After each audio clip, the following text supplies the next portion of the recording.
बहुत महत्वपूर्ण और खास दिन है। इसे मौन अमावस्या कहा जाता है। लोग समझते हैं कि ये बहुत लाभदायक समय है।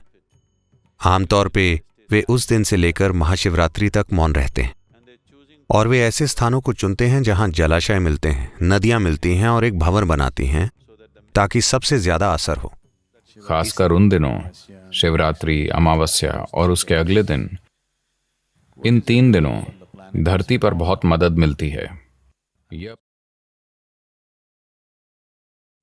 इस शरीर की तात्विक संरचना ऐसी है कि इस शरीर का 72% हिस्सा पानी है, 12% पृथ्वी है, 6% वायु है, 4% अग्नि है, बाकी आकाश है।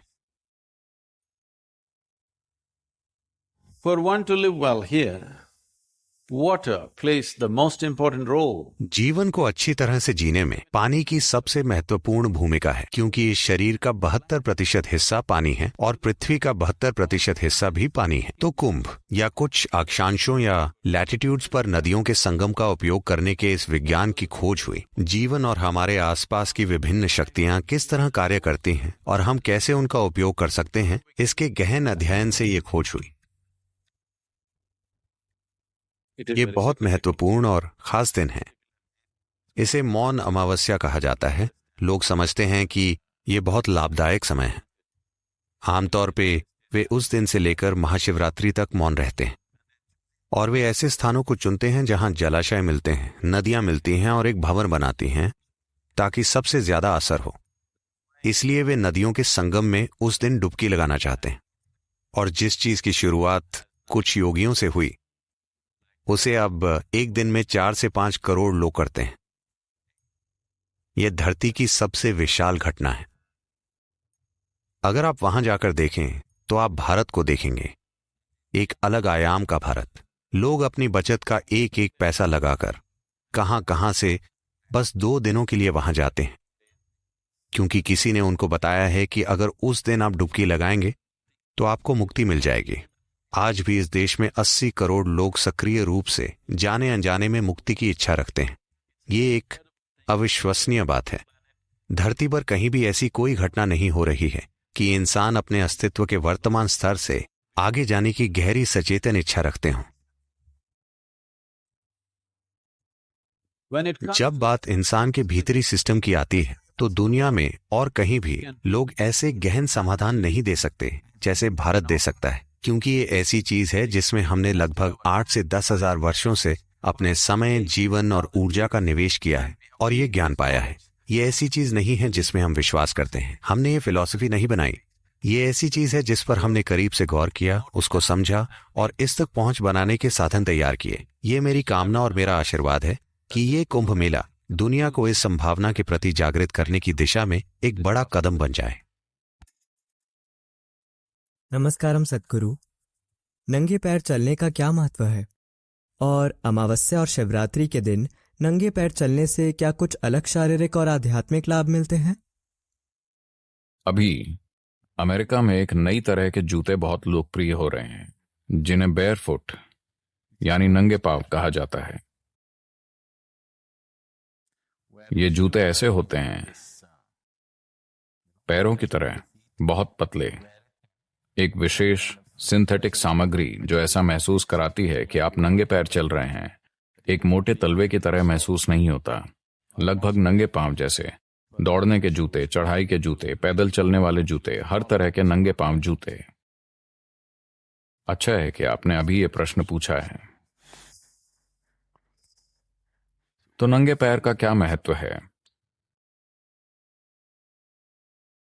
खासकर वो लोग जिनका शरीर पर्याप्त रूप से मजबूत नहीं है, जिन्हें लगातार परेशानी रहती है, ऐसे लोगों को नंगे पैर चलना चाहिए।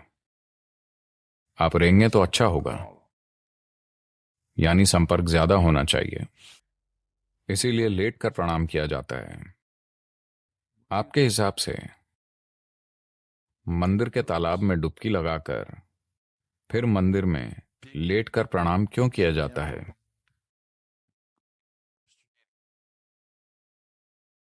शरीर का हर हिस्सा धरती को छूता है। साष्टांग का यही मतलब है कि आपके शरीर के मुख्य बिंदु पृथ्वी के संपर्क में हो। जो कोई आध्यात्मिक साधना कर रहा है, खासकर उन दिनों शिवरात्रि, अमावस्या और उसके अगले दिन, इन 3 दिनों धरती पर बहुत मदद मिलती है। यह अपनी साधना को तीव्र बनाने की याद भी दिलाता है कि उस दिन जो उपलब्ध है उसका इस्तेमाल हो। तो उस दिन नंगे पैर चलें। हर दिन फायदा होता है, पर उन दिनों विशेष लाभ होता है, जो न केवल शारीरिक सेहत के लिए बल्कि आध्यात्मिक कल्याण के लिए भी होता है। इसके अलावा ऊपर की ओर गति करने के लिए सिस्टम में जरूरी ऊर्जा पैदा करना। You can't cut off your legs. आप अपनी टांगे नहीं काट सकते, तो उन 3 दिनों जूते ना पहनना अच्छा होगा। खास करके जब आप डिनर या लंच करने जाते हैं तो पहले कम से कम आधे घंटे के लिए बिना चप्पल के चलें। इस ग्रेनाइट पर नहीं, या तो घास में या फिर बाहर मिट्टी में। आप देखेंगे कि शरीर के धरती से संपर्क में होने के बाद जब आप खाना खाते हैं तो शरीर उसको बहुत अलग तरीके से लेता है। पाचन क्रिया तो वैसे भी होगी ही, लेकिन आप अपने सिस्टम में कितना जोड़ पाते हैं ये इस पर निर्भर करता है कि आप पृथ्वी के साथ कितने तालमेल में हैं। तो अगर आधा घंटा भी आप बिना जूते या चप्पल के चलें और शरीर पृथ्वी के संपर्क में रहें, तो आप देखेंगे आपके तत्वों के व्यवहार में समग्रता अभी से थोड़ी ज्यादा हो जाएगी। भारत में विभिन्न परंपराएं, प्रथाएं हैं कि अनुभव के आधार पर पृथ्वी से कैसे जुड़ा जाए। कई सारी परंपराएं। बस जमीन पर पालती लगाकर बैठना, ये शरीर को याद दिलाता है कि वो भी बस यही है। जैसे ही शरीर धरती के संपर्क में आता है, वो जान जाता है कि वो यही है।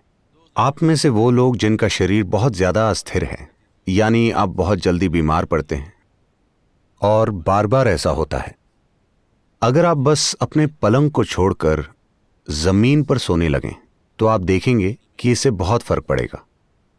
बस इतना ही करना है। अभी आप शायद 18 इंच दूर हैं, बस 18 इंच पास आ जाइए। आप देखेंगे कि इससे बहुत बड़ा फर्क पड़ेगा। सिस्टम फिर से व्यवस्थित हो जाएगा।